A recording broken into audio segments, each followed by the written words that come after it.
Bonjour, aujourd'hui je vais vous présenter la concurrence déloyale. Alors le sommaire, tout d'abord je vais vous présenter la notion de concurrence déloyale, comment la prouver, comment porter plainte, vers quel tribunal se tourner, quelles sont les sanctions, comment s'en protéger et des exemples pour que vous puissiez mieux comprendre. Alors, article de loi, article 120.1 du Code. Une pratique commerciale est déloyale lorsqu'elle est contrainte aux exigences de la diligence professionnelle et qu'elle altère ou est susceptible d'altérer de manière substantielle le comportement économique du consommateur normalement informé, raisonnablement attentif et avisé à l'égard d'un bien ou d'un service. Article 1240. Indique que tout fait quelconque de l'homme qui cause à autrui un dommage oblige celui par la faute duquel il est arrivé à le réparer. L'article 1241 dispose que chacun est responsable du dommage qu'il a causé, non seulement par son fait, mais encore par sa négligence ou par son imprudence. Notion de concurrence déloyale. Alors qu'est-ce que c'est? La concurrence déloyale est une pratique commerciale abusive d'une entreprise à l'encontre d'entreprises tierces. Un acte de concurrence ne peut être qualifié de déloyal qu'à une triple condition, ce que nous allons voir juste après. Comment prouver une concurrence déloyale? Premièrement, il faut qu'il y ait une faute commise par l'une des deux entreprises sur un marché à l'égard d'une autre. Cette faute est constituée par tout comportement qui serait à la fois malhonnête sur le plan professionnel et contraint aux usages du commerce. La jurisprudence et la doctrine ont défini 4 types de comportements constituant une faute: le dénigrement, l'imitation, le parasitisme et la désorganisation. Dans un second temps, nous avons le préjudice. L'entreprise qui se prétend lésée doit fournir la preuve d'un préjudice causé par la faute de l'opérateur litigieux. Cette preuve se traduit souvent par une perte de chiffre d'affaires ou également est une question d'une atteinte faite à sa réputation. Et enfin, nous avons un lien de causalité entre la faute de l'entreprise déloyale et le dommage subi par la société lésée du fait de cette concurrence déloyale.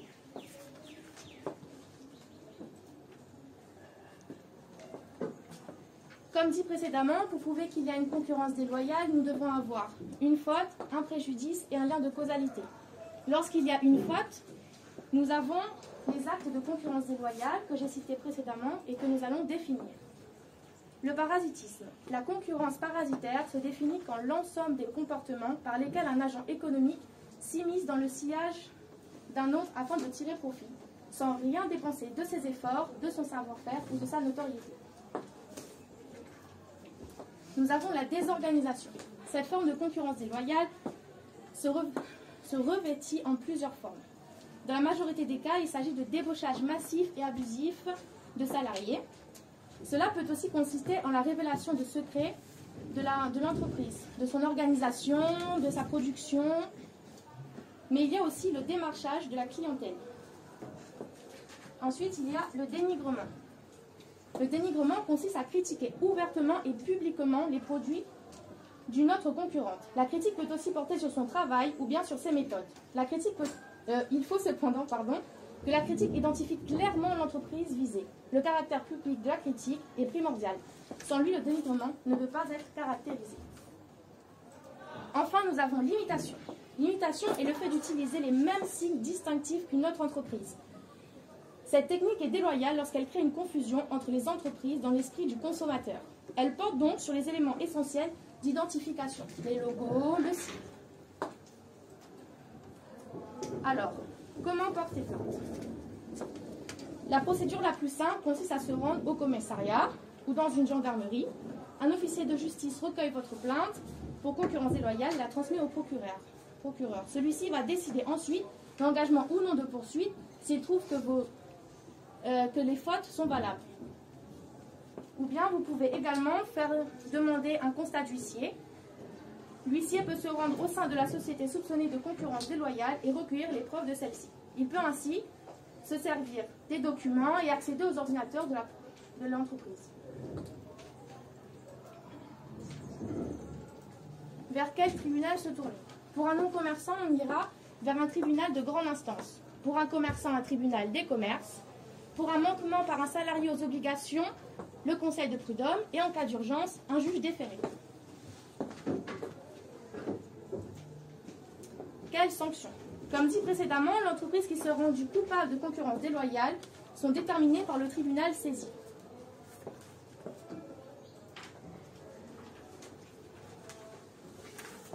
Alors, il y a le dommage et intérêt. Le montant des dommages et intérêts est fixé par le juge. Il le fait en fonction de deux critères principaux. Le premier d'entre eux est la durée des actes déloyaux. Le second est la fréquence à laquelle ils se sont produits. Plus les actes déloyaux sont intervenus souvent et sur une longue période, plus le montant des dommages et intérêts sera élevé. Ces critères permettent de fixer le montant des dommages et intérêts de manière objective, indépendamment du préjudice subi. Ensuite, nous avons la cessation des agissements déloyaux. Le juge va dans la quasi-totalité des cas imposer cette cessation. Si cela est nécessaire, il peut même le faire sous astreinte, ce qui consiste en un versement d'argent journalier. Le montant sera fixé par le juge, bien évidemment, par jour de retard de l'exécution d'une décision. Ainsi, dans le cadre de la concurrence déloyale, si le concurrent ne cesse pas ses activités déloyales, comme le demande le juge, il doit payer une somme d'argent journalière. Des mesures supplémentaires. Le juge peut également prendre toute mesure qu'il juge utile en lien pour les agissements déloyaux. Les exemples les plus courants que l'on retrouve dans la jurisprudence, ce sont la publication de la décision de justice ou la destruction du matériel en lien avec la concurrence déloyale. Comment se protéger contre la concurrence déloyale? La qualité de vos produits valoriseront votre entreprise et lui permettra d'attirer de nouveaux clients. Elles sont en effet un facteur de différenciation. Ensuite, un service de qualité à apporter à la clientèle et un engagement auprès de la clientèle. Ça évitera le démarchage de votre clientèle. S'ils sont bien chez vous, ils n'iront pas ailleurs. Ensuite, l'innovation. Avantage de l'innovation, l'innovation vous aide à anticiper plus rapidement les changements du marché pour tirer profit des occasions qui se présentent. Et surtout, elle vous aide à vous différencier de la concurrence. Connaître ses forces et ses faiblesses, l'avantage est que rien n'est figé, tout peut évoluer, cela peut vous rendre plus efficace. Alors là, je vais vous présenter quelques exemples que j'ai trouvés pour que vous puissiez mieux comprendre. Cyril Hanouna se retrouve dans l'œil du cyclone. Plusieurs animateurs et producteurs TF1 songent à poursuivre l'animateur de TPMP. Pourquoi celui-ci ne cesse de harceler et de dénigrer les autres animateurs, dont le cas d'Arthur dans TVMac, qui s'est vu recevoir de nombreuses menaces d'harcèlement de la part de Cyril. Comme dit dans le début de ma présentation, le dénigrement est un acte de concurrence déloyale qui va consister à critiquer et porter des propos totalement faux sur un concurrent, comme c'est le cas ici.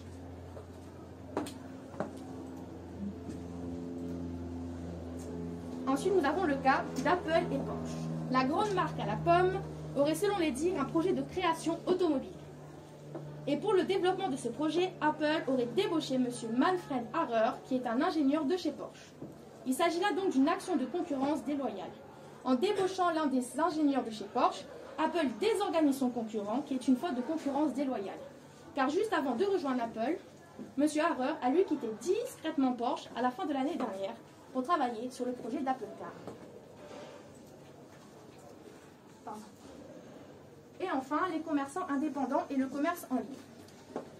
La crise économique et sanitaire découlant du Covid-19 agit comme un révélateur de concurrence s'exerçant entre les commerçants indépendants, la grande distribution et le commerce en ligne. Les commerçants indépendants contraints de fermer les commerces en application du second confinement national. Ces commerces étant dans l'obligation de fermer, ils ne peuvent donc plus vendre leurs produits, contrairement aux commerces en ligne qui, eux, les vendent toujours. D'autant plus que depuis le début de la crise sanitaire, la vente en ligne a, elle, réalisé des résultats en forte croissance, ce qui crée une concurrence déloyale entre le commerce en ligne et les commerçants indépendants. J'ai fini.